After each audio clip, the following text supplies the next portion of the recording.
So I guess we can start talking about free will and determinism again, Gary. It's been about a year uh, since we left off this discussion about these two um, opposed ideas.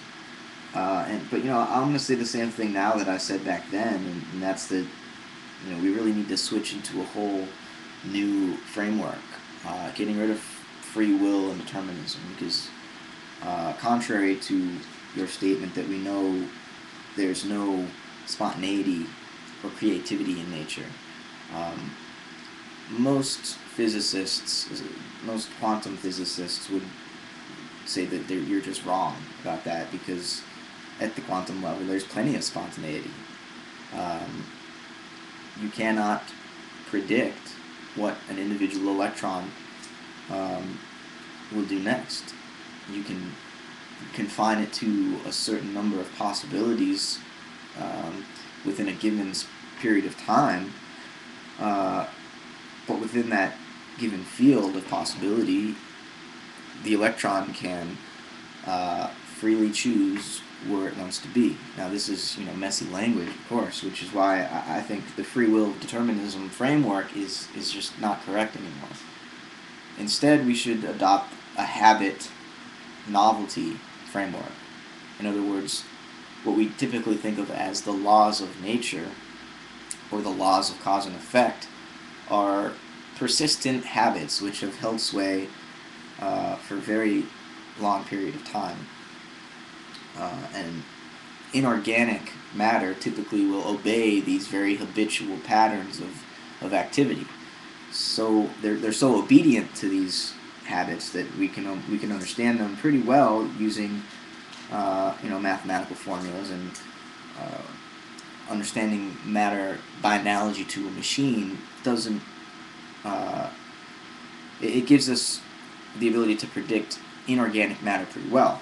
However, when we try to apply this model to living organisms and to consciousness, it completely fails. It doesn't help us explain much of anything, because when you get to living organisms, living matter, there's a great deal more spontaneity, a great deal less habit. Now, there's still instinct. There is still a genetic code, and these things are the habitual aspect of life. The thing that gets passed on from generation to generation and changes very slowly. But there is also in living organisms, especially more complex living organisms, with more intricate nervous systems and so forth, a greater degree of spontaneity, a greater ability to learn new behaviors, a greater capacity for memory, and therefore also for anticipation. So once these novelty-producing abilities become so pronounced as they do in organic life, especially in vertebrates, especially in mammals, and obviously most pronounced in human beings, and dolphins are pretty creative and intelligent. Chimpanzees, there's no line where creativity becomes possible. Like only human beings are above the line, and the rest of nature is completely determined by its instincts. There's no sharp line like that, but you can see a developmental pattern, which, at least at this particular point, has climaxed in a human being, of more creative potential, less determination by habits. So,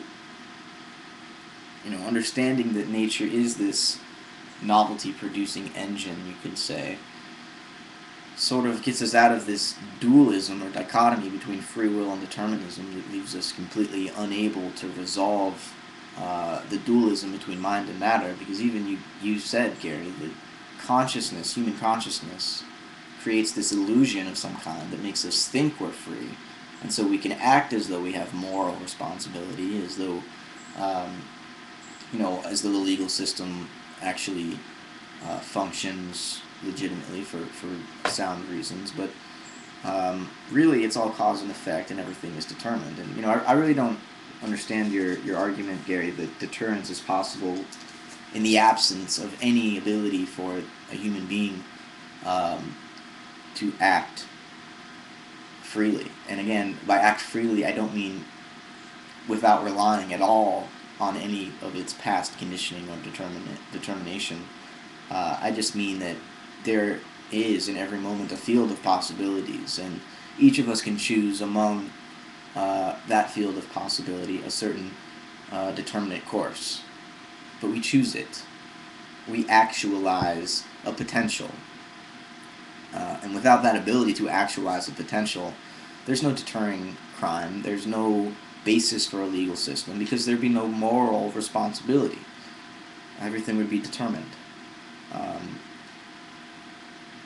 and so, from my point of view, you're contradicting yourself when you say that it's obvious that everything is determined by efficient causation. And then at the same time you say, but our consciousness will never accept this fact.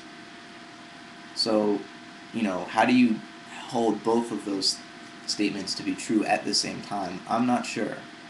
I couldn't do it. It'd be too intellectually frustrating for me to have such an incoherent understanding of reality. And incoherent because there's these two boxes, the human consciousness box and the natural mechanism box, the determined box and the free box. You can't, I wouldn't be able to sector them off that way. When I look at nature, I see, a continuum between the human being and the atom. And it's a continuum that develops towards greater and greater novelty away from, more and more habitual patterns of behavior. But still a continuum. There's no dualism, there's no separation between mind and matter. So, I'm sorry my bookish thoughts frustrate you. I mean, it's good to do a little reading, though, of some philosophers, because then you get the sense that these problems aren't as easy as we sometimes assume, and then it's a little more difficult once you've read a couple of these philosophers to just say everything is determined, and to buy into a very literalistic and simple-minded, I think, understanding of science and what science has shown us.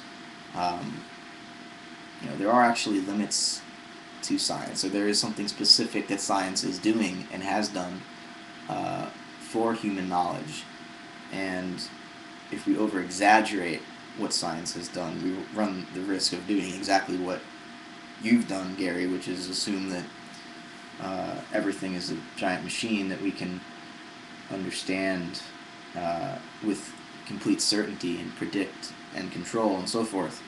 That isn't the reality. Never has been. It was a dream of a few of the Enlightenment philosophers a few hundred years ago, but it hasn't come to pass. It was torn down 100 years ago, I think. So, we're in a new age where the old way of thinking just doesn't make sense anymore.